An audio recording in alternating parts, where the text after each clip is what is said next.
Dabalata ako langsung bashir masjid kenna jedhanii himaneeru. Miliyoona 48 gargaarsa obbo Abiyyi Ahmad Xayyibaa wajjin wal fudhatanii Ameerikaa dhaquudhaaf jechuudha dhugaa ila guyyaa tokko maafunoo bataa dhala guyyaa tokkoof sabboontuun tokko akirarratti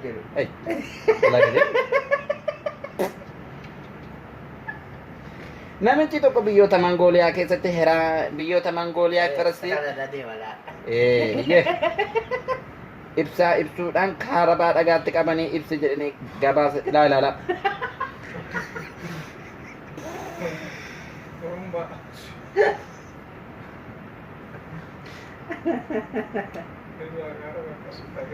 Assalamu alaikum warahmatullahi wabarakatuh.